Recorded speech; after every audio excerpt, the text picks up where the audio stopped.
അമേരിക്കയുടെ president Donald ട്രംപിന്റെ നയങ്ങൾ രാജ്യത്തെ സാമ്പത്തിക മാന്ദ്യത്തിലേക്ക് നയിച്ചേക്കുമെന്ന മുന്നറിയിപ്പുമായി പ്രമുഖ സാമ്പത്തിക വിദഗ്ധർ രംഗത്തെത്തി. റേറ്റിംഗ് ഏജൻസിയായ മൂഡീസിലെ ചീഫ് ഇക്കണോമിസ്റ്റായ മാക്സ് സാൻഡി നടത്തിയ ഈ പ്രവചനം അമേരിക്കൻ സമ്പദ് വ്യവസ്ഥയെക്കുറിച്ചുള്ള ആശങ്കകൾ വർദ്ധിപ്പിക്കുന്നു. 2008 സാമ്പത്തിക മാന്ദ്യം മുൻകൂട്ടി പ്രവചിച്ച സാൻഡിയുടെ വാക്കുകൾക്ക് വലിയ പ്രാധാന്യമുണ്ട്.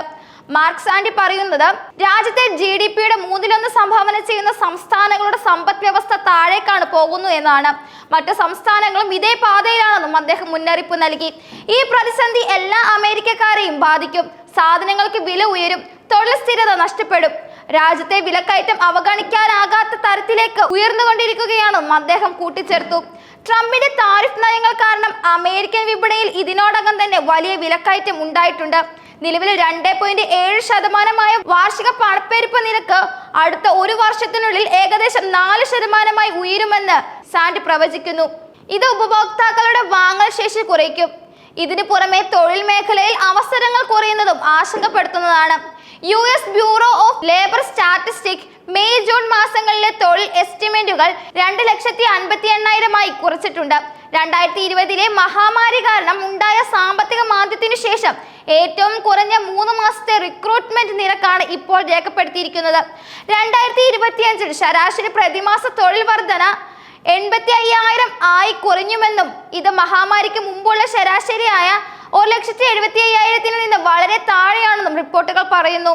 മൊത്തത്തിൽ ഉപഭോക്തൃ ചെലവിന്റെ മാന്ദ്യം, താരിഫുകൾ, ഭവന വിപണിയിലെ പ്രശ്നങ്ങൾ, വർദ്ധിച്ചു വരുന്ന പണപ്പെരുപ്പം എന്നിവയെല്ലാം സാധാരണ അമേരിക്കക്കാരെ വിലക്കയറ്റത്തിലൂടെയും തൊഴിൽ രംഗത്തെ അസ്ഥിരതയിലൂടെയും പ്രതികൂലമായി ബാധിക്കുമെന്നാണ് പ്രവചനം.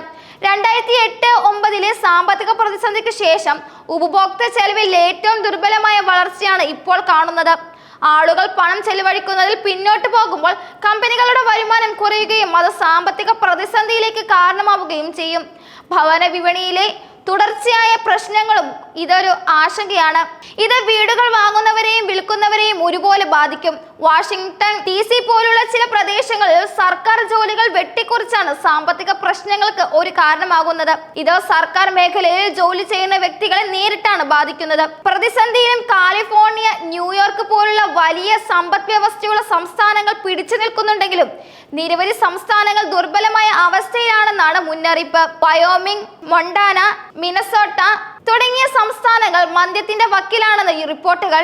US സമ്പദ് വ്യവസ്ഥ, ഉയർന്ന വിലക്കയറ്റം, തൊഴിൽ രംഗത്തെ മന്ദത, ഉപഭോക്തൃ ചെലവിലെ കുറവ്, ഭവന വിപണിയിലെ പ്രശ്നങ്ങൾ എന്നിവയിൽ ബുദ്ധിമുട്ടുകയാണ് ജനങ്ങൾ. ഈ ഘടകങ്ങൾ ഒരുമിച്ച് ചേർത്ത് രാജ്യത്തിന്റെ മന്ദ്യത്തിലേക്ക് തള്ളിവിട്ടേക്കാം എന്നും അവർ പറയുന്നുണ്ട്. അതേസമയം റഷ്യ-യുക്രൈൻ യുദ്ധം അവസാനിപ്പിച്ച സമാധാനത്തിനുള്ള നോബൽ സമ്മാനം നേടാനുള്ള ശ്രമത്തിലാണ് ഡൊണാൾഡ് ട്രംപ്. ഈ ലക്ഷ്യത്തോടെ നടത്തിയ നീക്കങ്ങൾ പാളിയതോടെ റഷ്യയിൽ നിന്ന് എണ്ണ വാങ്ങുന്നതിന്റെ പേരിൽ ട്രംപ് ഇന്ത്യക്കെതിരെയും തിരിഞ്ഞു. എന്നാൽ ട്രംപിന്റെ നയങ്ങൾ അമേരിക്കക്ക് തന്നെ തിരിച്ചടിയാകുമെന്ന പ്രവചനങ്ങളാണ് ഇപ്പോൾ പുറത്തു വരുന്നത്. ഈ നീക്കങ്ങൾക്കിടയിലും ഇന്ത്യ-അമേരിക്ക ബന്ധത്തിൽ അമേരിക്കൻ പ്രസിഡന്റ് ഡൊണാൾഡ് ട്രംപിന്റെ നിലപാടുകൾ ഇന്ത്യ സൂക്ഷ്മമായി പരിശോധിക്കുകയാണ്. ട്രംപും പ്രധാനമന്ത്രി നരേന്ദ്രമോദിയും തമ്മിൽ ഒരു ടെലിഫോൺ സംഭാഷണം നടത്തുന്നത് പരിഗണനയിലുണ്ടെന്ന റിപ്പോർട്ടുകളും പുറത്തു വരുന്നുണ്ട്. സാഹചര്യം മെച്ചപ്പെട്ടാൽ മാത്രം പ്രധാനമന്ത്രി US-ലേക്ക് യാത്ര ചെയ്യും. ഇന്ത്യ ചൈനീസ് പക്ഷത്തേക്ക് ചാഞ്ഞെന്നുള്ള തന്റെ മുൻ പ്രസ്താവന കഴിഞ്ഞ ദിവസം ട്രംപ് തിരുത്തിയിരുന്നു.